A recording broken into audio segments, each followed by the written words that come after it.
Hello everyone, good day to all of you. Hope you're all doing well. I wanted to do a test today, a precision test of Sako's ammo, the two types that they have available currently in the US, or at least that I'm aware of, which is their Sako TRG precision type, which is loaded with Lapua Scenar-Ls, and then their more so hunting type, which is their blade ammo. Going to be doing 10 rounds of each, like I usually do precision tests. Going to be out there, see, 100 yards. This is the setup that I'll be using for this test, just a looks fancy on the outside. There is some outside external changes, but other than that, this is just a stock MR762 as far as everything important is concerned. Using a March 1:8 LPVO. Going to be firing this off of prone bipod with a rear bag for support, and going to be using an accelerometer from Mantis X mounted right up here, 12 o'clock on the rail, just to watch my trigger squeeze, make sure that there's no issues there, and if there are, then maybe they'll correlate to flyers, and we can kind of gauge that as we go along. So without further ado, I'm going to get started with the TRG precision rounds and just go through them and do a few hand loads as well for comparison. Getting started here with the precision, the Lapua Scenar-L bullets. So we've got 10 rounds loaded. I did forget to mention this earlier, but I will be watching the velocities as well with the lab radar right there.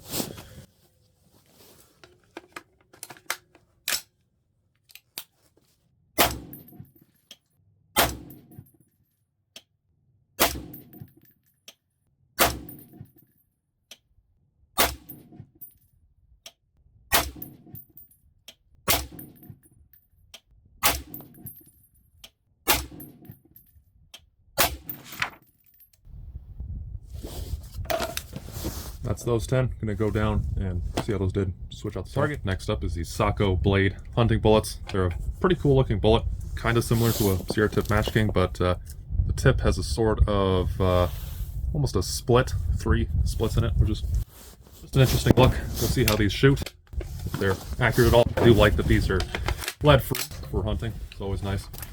Of course, pretty important that these actually shoot well, which is what we're going to find out right now. So 10 rounds, exact same setup. Here we go. Did not.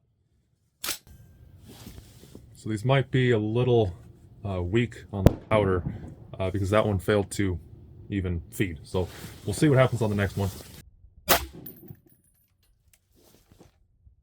Another failure to feed.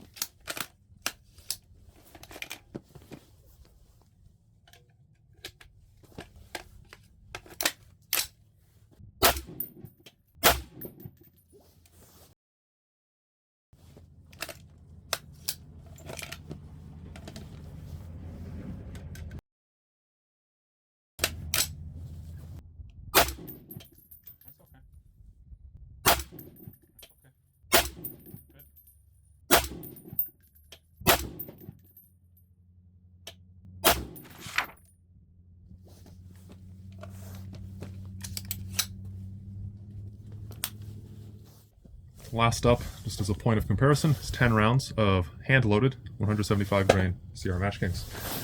Same setup, 100 yards.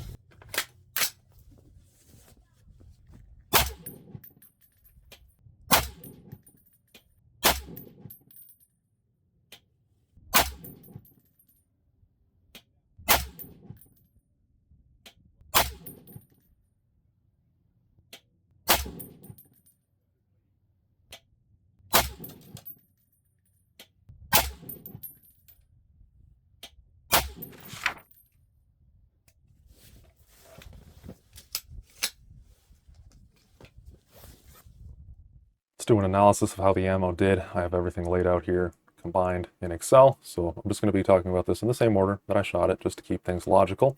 So that means we're just going to start with the Sako 175 grain TRG precision ammo, which is the stuff that's loaded with the Lapua Scenar-L bullets. And these shot pretty well. My rifle in the past, so I recently got this back after having some work done on it, and before I sent it in, it was usually getting about 1.5-ish MOA. One issue I was having with the rifle beforehand, not to go too far into the weeds, but this is relevant. I did have an over-torqued flash hider that was affecting negatively the barrel harmonics, so I've since gotten that loosened up, and it's all good now. And now I'm usually getting, with good hand loads and good match loads, usually around 1.2, 1.3, 1.1 MOA. So this is right in there. A little bit on the higher side as far as that's concerned with the 1.36 MOA. Now, if you look at round 3 here, I was wondering if that's a flyer. I ultimately didn't count it as a flyer. I don't think it is one. But if you look at, so the trigger score from the Mantis accelerometer, that's a 99, which is the lowest of everything here, but that's still extremely high. So I don't think that I pulled the shot. What I think the issue probably is most likely just something with how it was loaded. Maybe there's some slight imperfection with the brass and it just released it slightly inconsistently compared to the rest of them, because yeah, it shot really high despite the muzzle velocity looking fine. I did look a little bit at the bullet, just this specific round in the lab radar, and again, everything looked fine there too. So I imagine it was just something there, or maybe I did pull it. That is possible, even though I don't think it's what happened. But if you think that's possible, then yeah, if you look down there, I just wrote in red what the group size would have been had I excluded that. So that would have been just barely sub MOA, which is really good if you exclude it. I still think, like I said, this is pretty good even when you include it. So moving next though to the Sako 162 grain power blade, or just blade ammo, that good, or supposed to be good hunting ammo. A lot of problems with it though. I actually had 3 failures to feed. The first one, the bolt carrier group just didn't go back far enough to even grab onto the next round. On the other 2, as you saw, of course, it started to feed into the chamber and got jammed up there. So do keep that in mind, that that could have also potentially affected the precision of the group. If you look at those rounds, however, they didn't really shoot too differently compared to the rest of them. So I think it was fine, but it is always possible. So just keep that in mind. The trigger scores on here were a little lower than on the original TRG precision group. There was 1 failure to just count here on the last 10th shot, most likely just because the bolt locked back, but it's fine. If you just compare the rest of them, yeah, they were a little bit lower here. Again, still 98s, mid 98s, and 99s again. I think that's most likely because I was slightly breaking my position just to lean my head over and, you know, make sure that the rounds were feeding. So I wasn't focusing as much on here on my trigger squeeze. I was getting a little bit distracted by making sure that they were actually feeding, which is not great. I don't know why. So I guess before I do touch on the reliability, these shot fine. A little bit larger, but usually with these bullets that are made for hunting, they don't have the best shape to be like the most accurate match bullet. But the fact that they shot a 1.45 MOA group is really, really good. And I'm very disappointed that these don't work reliably, because these would be an incredibly good and nice and precise hunting load if so. If you look at the muzzle velocities here, now this is something I've been puzzling over for a bit. These are actually pretty high. Keep in mind these are 162 grain bullets, so of course it will be a little higher than the 175 grains here, and higher than the Handloads, which I'll touch on after with this. But what I assume is happening is the certain type of powder that they're using perhaps is maybe it's slower burning, so it doesn't build up enough pressure to cycle the bolt properly, even though it is building up you know, this high muzzle velocity. With that in mind, I'm absolutely not going to be continuing with anything on these runs, just because they don't work that well in my rifle, and I would have serious reservations about using them in any semi-automatic. And I don't think it's any issue with the rifle itself. I've actually never had this issue before. If anything, you know, this rifle is much more on the overcast side, so the fact that these aren't working properly is very odd. But I could speculate on this all day. Let's go ahead and move on to the hand loads now. So interestingly, just right off the bat, just looking at those muzzle velocities, it has something to do with the powder. These were very low. That's something I'm going to work on, but I'm not going to spend too much time on these just because these were intended as a point of comparison. But yeah, just a good hand-loaded group. These shot pretty consistently. You can see all the trigger squeezes were good, except for round 9, but even then, that's about 99, and yeah, it didn't fly weirdly or anything. So these were all good. Just a bit lower of a muzzle velocity, but I'm looking at maybe different powders, and yeah, I can work on that myself. But it was very consistent at a 1.11 MOA. Not bad at all. Let's look now at these statistics here. So I would recommend, if you are really interested in this, to just pause the video and take a look at these yourself. Just going over a little bit. What I usually find to be the most interesting is the standard deviations. I like, you know, a nice low standard deviation on the muzzle velocities is really good, and that is exactly what we got here on the TRG Precision, or the Scenar-L's, the first group I shot, just a 9.9, single digit. That is an incredibly good standard deviation. Standard deviation for the blades were a little bit higher. I'd still say 16 is not, or even 17, again, rounding up, but that's not bad. I'd say that's pretty good. Standard deviations for the hand loads were about the same, a little bit higher than I would like to see. So again, that's something I can work on myself, but across the board between these two Sakos, I would say not bad.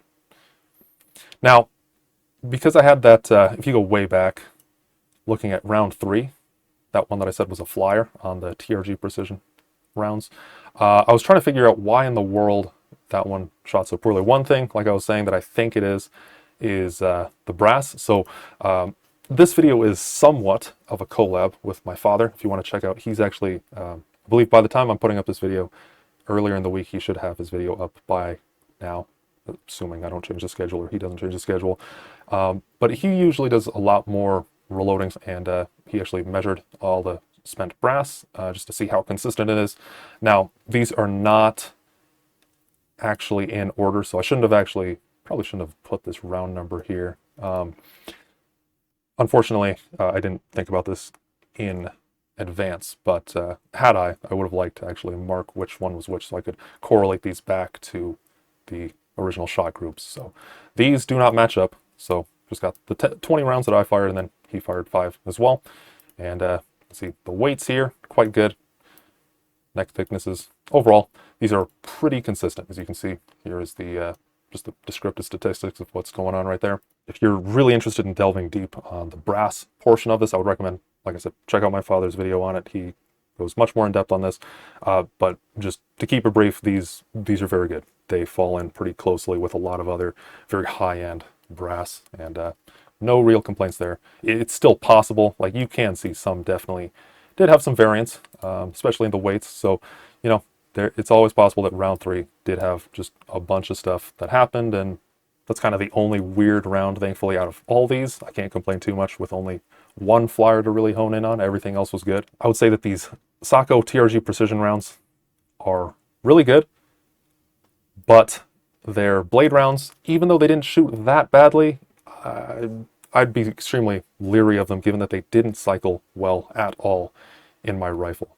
It needs to be reliable more than anything else, and since it doesn't have that, I really don't want to risk it, especially for a hunting round. I don't want to be caught out in the middle of the wilderness with the ammo that won't cycle properly.